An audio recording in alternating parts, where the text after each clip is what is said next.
اعوذ باللہ من الشیطان الرجیم بسم اللہ الرحمن الرحیم الحمد للہ.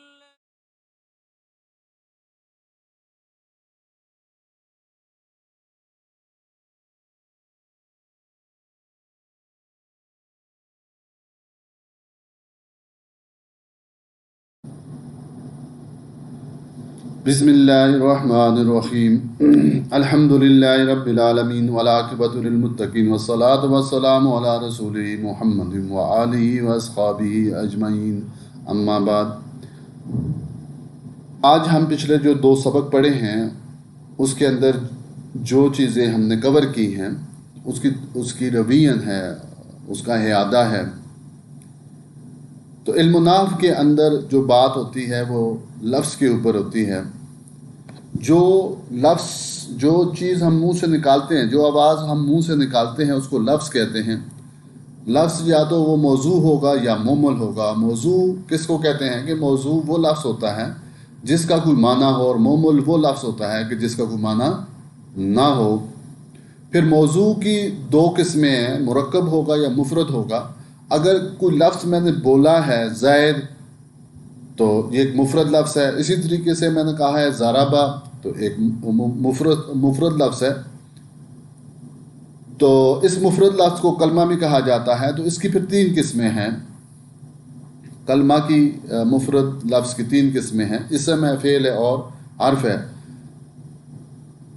تو اسم یعنی کہ ناؤن، فعل یعنی کہ ورب، حرف جو رب کا کام کرتا ہے۔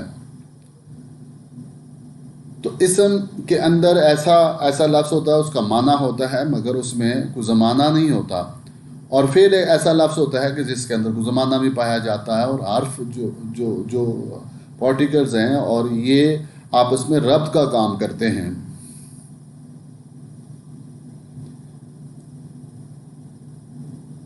موضوع کے اندر دوسری قسم اس کی مرکب ہے، اور مرکب کی پھر 2 قسمیں ہیں، مرکب مفید ہے اور مرکب غیر مفید ہے۔ مرکب غیر مفید کو آگے پڑھا جائے گا۔ اور مرکب مفید وہ مرکب ہے، مرکب سے مراد ایسے ایک سے زیادہ الفاظ جو ہوں گے وہ مرکب ہوں گے۔ اور اس مرکب مفید کو ہم جملہ بھی کہتے ہیں اور کلام بھی کہتے ہیں۔ یہ ایک ہی چیز ہے، جملہ اور کلام۔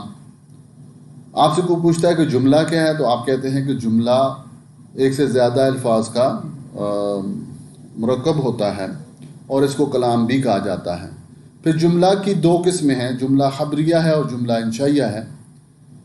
جملہ خبریہ ایسا جملہ ہوتا ہے کہ جب کہنے والا وہ بات کرے تو اس سے خبر معلوم ہوتی ہے، تو سننے والا پھر اس کو جھوٹ اور سچ سے متصف کر سکتا ہے کہ یہ جو خبر اس نے دی ہے جھوٹی ہے یا سچی ہے۔ اور اس جملہ خبریہ کی پھر 2 قسمیں ہیں، جملہ اسمیہ ہے اور جملہ فعلیہ ہے۔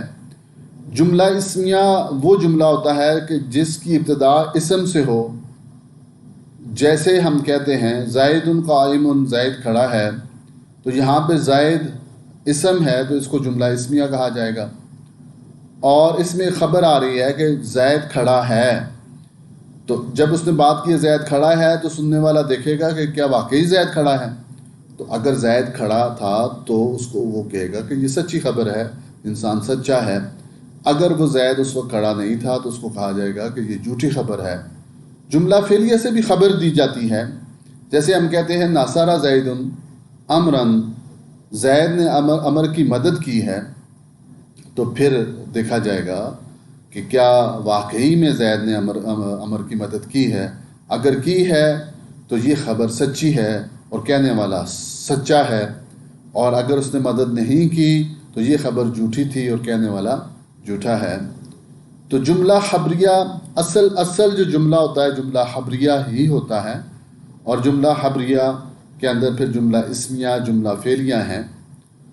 اور جملہ کے پھر دوسری قسم جو ہے جملہ انشائیہ ہے، تو یہ بھی عام فہم ہے۔ اور یہ جو جملہ انشائیہ کے اندر جو قسمیں ہیں، پھر یہ دوبارہ جو قسمیں ہیں یہ استعمال ہوتی ہیں، عام یہ استعمال کی جاتی ہیں، اور اس کی پھر قسمیں بنا دی گئی ہیں۔ جملہ انشائیہ اور جملہ خبریہ میں فرق کیا ہے؟ جملہ خبریہ کے اندر جو ہے نا ایک حکم لگایا جاتا ہے، خبر دی جاتی ہے کہ یہ واقعہ ایسے ہوا ہے یا ہوگا یہ واقعہ ایسے۔ جملہ انشائیہ کے اندر جو ہے نا وہ کوئی خبر نہیں دی جاتی، بلکہ طلب پیدا کیا جاتا ہے، طلب مقصود ہوتی ہے، اور یا پھر جو ہے کام کو واقع کرنا مقصود ہوتا ہے۔ تو اس کی 10 قسمیں ہیں۔ پہلی قسم امر ہے۔ امر کہ کسی چیز کا ہم حکم دیتے ہیں کہ یہ کام تم کرو، تو کرنے والے کے اندر ایک طلب پیدا کرتے ہیں۔ جیسے ہم کہتے ہیں انصر، تو مدد کر، تو اس کے اندر ایک طلب پیدا کی جا رہی ہے۔ نہیں کسی کام سے روکا جاتا ہے، لا تضرب، تو مت مار، تو اس کو روکا جا رہا ہے، تو یہ نہیں ہے، اس میں کوئی کام نہیں ہوا اور ایک طلب کو مانگا جا رہا ہے کہ یہ کام نہ کرے، تو یہ جملہ انشائیہ کی قسم ہے۔ اسی طریقے سے تحجب ہے۔